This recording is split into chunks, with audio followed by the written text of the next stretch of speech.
Okay, Assalamualaikum. Saya Nur Hamiza daripada Geram Driver Tanjung Alim. Okay, untuk hari ini saya nak kongsikan sedikit tentang ciri-ciri pekerja yang cemerlang mengikut persepsi majikan, iaitu bos kita lah ataupun orang atasan kita, macam mana cara atau ciri-ciri yang diorang inginkan untuk tarik pekerja yang nak bekerja di syarikat diorang ataupun organisasi diorang. Okey. Uh,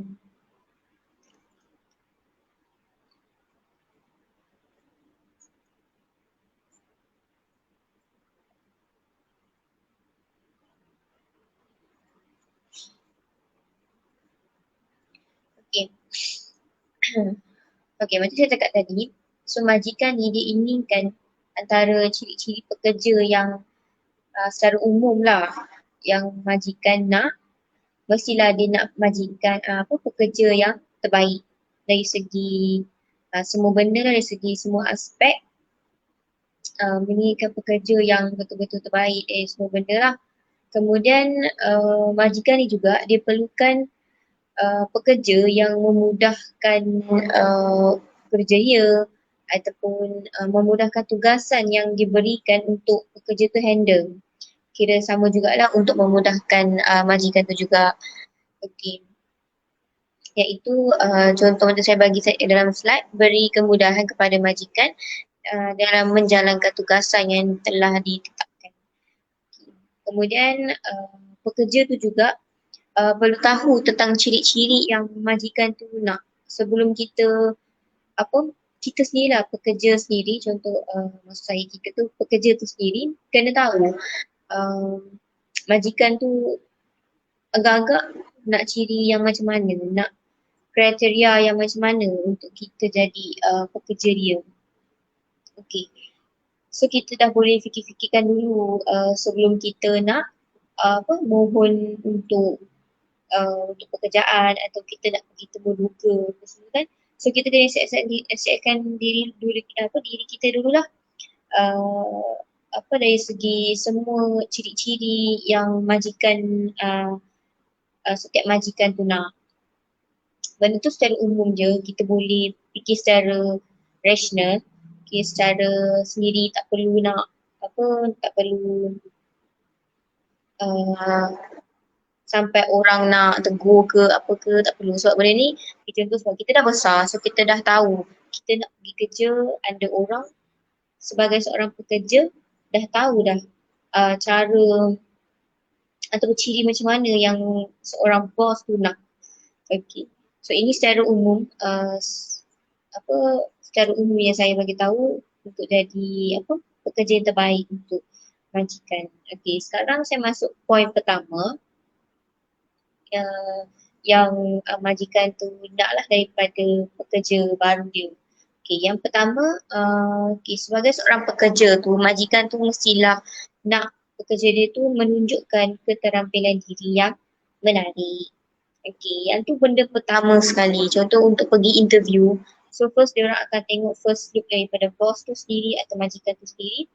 Cara pemakaian kita, gaya kita yang kita bawa dekat sesuatu tempat kerja. Okay, dan seperti yang semua orang tahu, semua tempat bekerja, semua tempat kerja dia ada cara pemakaian dia sendiri.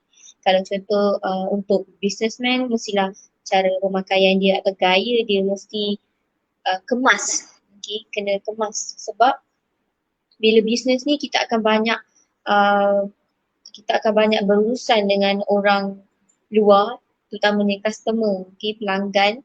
So pemakaian kita tu yang menunjukkan dan akan attract pelanggan tu, okay, untuk berkomunikasi dengan kita dengan secara baik lah. So first kali yang macam saya cakap tadi, keterampilan diri kita sendiri yang menarik. Okay, bila diri kita menarik, mestilah orang pun suka nak tengok kita, suka nak dengar apa yang kita nak sampaikan. Okay, itu benda pertama lah. Okay, so macam saya cakap tadi, gaya. Gaya itu sangat penting bagi seorang pekerja, iaitu kalau syarikat ataupun organisasi lah, bila lagi-lagi bila kita berurusan dengan pelanggan ataupun orang luar. Okey. Kemudian mempunyai keyakinan diri yang tinggi. Okay, bila kita confident dengan diri kita sendiri, okay, yakin pada diri kita sendiri dan kita letakkan keyakinan tu pada tahap yang tinggi, itu juga akan memberi impact yang baik kepada syarikat tu sendirilah. Okay. Jadi first benda yang saya cakap tadi menunjukkan keterampilan diri kita yang menarik. Okay, contoh macam saya cakap tadi, pemakaian lah, pemakaian kemas. Kalau lelaki, sikat rambut tu bagi nampak kemas, nampak rapi, tak adalah serabai yang tak pakai minyak ni apa ke, so tak nak lah macam tu. Okay, jadi pakailah. Kemudian janganlah biar diri kita ni bau busuk yang tak boleh nak pelanggan tu dekat dengan kita. Tapi pakailah wangi-wangian yang menyenangkan orang sekeliling, tak kisahlah pelanggan ataupun majikan kita sendiri. So kalau majikan kita tengah sembang dengan atau bercakap dengan kita, mesti dia akan rasa selesa. Okay, tak adalah rasa macam nak jauh daripada kita. Pula bau tak okey kan. Okay. So kita tak nak macam tu kalau boleh. Okay. So yang tu daripada gaya kita lah. Okay, cara untuk kita menarik pelanggan. Okay. So pelanggan pun akan menilai cara kita, pergaulan kita, pemakaian kita, okay, yang kita tunjukkan, okay, dari diri kita sendiri. Okay. Okay, dengan pemakaian ni juga dapat membantu setiap pekerja tu dalam menaikkan nama syarikat. Okay. Pemakaian kita. Dan majikan juga perlukan ciri-ciri pekerja yang seperti ini. Okey. Yang kedua, poin yang kedua ni kemahiran berkomunikasi yang baik. Okey, yang ini benda penting juga yang sangat penting. Yang kedua lepas pemakaian kita. Okey, yang kedua berkomunikasi. Okey, orang berkomunikasi yang secara baik ini memang sangat-sangat pentinglah daripada zaman dulu sampai ke zaman sekarang. Okay. Lagi-lagi dalam dunia korporat sangat-sangat penting dari segi berkomunikasi dengan pelanggan kita, dengan orang luar atau mana-mana pengurus. Okay. Jadi mempunyai komunikasi yang baik dan juga komunikasi yang baik ini majikan kita akan lebih suka pekerja yang pandai dalam bergaul, okay, pandai bercakap. Okay. Kemudian majikan kita juga suka bila kita ni jujur bila kita dalam menjalankan tugasan yang diberikan oleh pekerja bos kita lah, majikan kita. Dan kita ni juga pandai mengutarakan pendapat. Okay, bila orang yang pandai berkomunikasi ni dia akan mempunyai banyak idea dan mempunyai keyakinan untuk bercakap.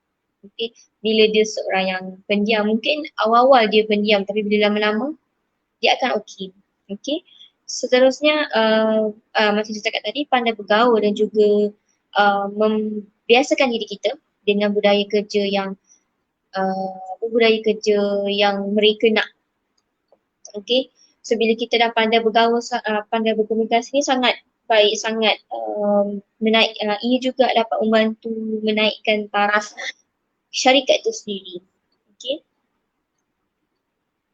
So contohlah bila berlaku perselisihan dalam satu syarikat, so sebagai seorang pekerja ni pandai untuk manage atau pandai untuk mengutarakan pendapat yang saya cakap tadi untuk selesaikan masalah tu ataupun memberi apa-apa idea yang boleh secara rasional boleh redakan satu perselisihan yang berlaku. Okay. Kemudian bijak dari segi mendengar. Okay, first kita mendengar dulu pendapat orang. Bukan sahaja kita sahaja yang memberi pendapat tapi kita dengar orang yang memberi pendapat. Okay, menyampaikan satu maklumat ke lebih kurang macam itulah. Kemudian kita juga pandai dalam memerhati. Okay, memerhati apa yang majikan kita tu nak. Okay, bila kita dapat confirm semua ni, confirm majikan kita suka dengan cara kita. Okay, dia perlukan diri kita sendiri juga untuk ke depan, bukan dia yang tolak-tolak ke, suap-suap ke untuk seorang pekerja. Mungkin awal-awal tu yes, kita akan majikan tu akan memberikan apa-apa yang patut dulu, tapi lama-lama uh, majikan tu nak pekerja tu bangun dengan diri dia sendiri. Okay? Okay, itu tentang komunikasi. Okay, bila komunikasi kita ni baik, dia akan membawa seorang pekerja ni ke tahap yang sangat baik dalam satu syarikat itu sendirilah. Okay, kemudian, okay. Ciri seterusnya adalah bersikap proaktif dalam menyelesaikan masalah. Okay. Kalau nak cakap proaktif ni lah kan, contoh pekerja ni, dia mula-mula macam saya cakap tadi, majikan akan bagi dia tempoh training di bawah pekerja senior lah yang dah pandai, yang dah berpengalaman, tunjuk ajar dia, okay? Memberikan dia training yang secukupnya untuk dia selesakan dan dia dapat tahu apa-apa yang penting dalam syarikat tu sendiri. Okay? So lepas pada tempoh training tu, pekerja tu perlu bawa diri dia secara sendiri. Tak ada lagi pertolongan daripada orang bawah ke orang atasan ke, no. Okay, lepas training dia dah kena pandai bawa diri dia untuk tak kisah untuk dari segi menyelesaikan masalah ke, dari segi memberi pendapat ke, okay. So pekerja ni bila dia seorang yang proaktif, dia akan sentiasa belajar. Okay? Belajar daripada orang yang berpengalaman dan cuba untuk meminta nasihat, okay, daripada pekerja yang lama, okay, pekerja yang dah berpengalaman lama lah di organisasi itu tersebut. Okay. Jadi bila pekerja ni dah cukup dia punya training, dah diberi banyak input dan dia pun dah banyak tanya pendapat daripada orang, so dia sendiri kena berusaha untuk lebih daripada biasa, okay, untuk lebihkan diri dia daripada dia yang sebelum ni lah, okay, supaya dia dapat menghasilkan satu keputusan yang luar biasa untuk satu syarikat tu, okay, yang menaikkan nama syarikat tu lah. Okay.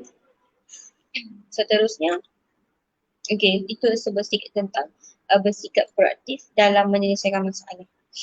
Okay, seterusnya, kemahiran pengurusan yang tinggi. Okay, kemahiran pengurusan yang tinggi ni, sebagai seorang pekerja yang memang sedia ada, dia memang ada kemahiran pengurusan yang tinggi dan majikan tu tak perlu nak training dia. Okay, sebab memang pekerja tu dia dah nampak dah, dia mempunyai satu keterampilan yang kemahiran pengurusan yang tinggi. Jadi bila bos atau majikan tu dah nampak benda tu, majikan tu takkan latih ataupun tak perlu pun nak buang masa dia nak melatih pekerja tu untuk nampak lagi berkemahiran. Okay. Jadinya so bila pekerja tu dah siapkan diri dia dengan kemahiran yang pengurusan yang tinggi, jadi dari situ tak menyusahkan atau tak mengambil masa yang lama lah untuk dia nak bertahan dekat sesuatu syarikat. Okay. Jadi nilai utamanya adalah ketetapan masa pekerja dalam menghadiri. Okay. Contohlah, okay, contoh kemahiran pengurusan yang tinggi ni dari segi masa. Okay, dia datang kerja on time. Okay, dia menyiapkan tugasan diberikan dengan waktu atau tempoh yang telah ditetapkan. Kemudian dia juga tidak mengambil cuti yang kerap, okay, ataupun saja sakit ke apa ke. Tidak, dia memang dalam pengurusan ni memang sangat dalam tahap yang sangat bagus. Okay. So orang-orang macam ni, macam saya cakap tadi, majikan tu tak perlu nak training dia. Okay. Okay. Jadi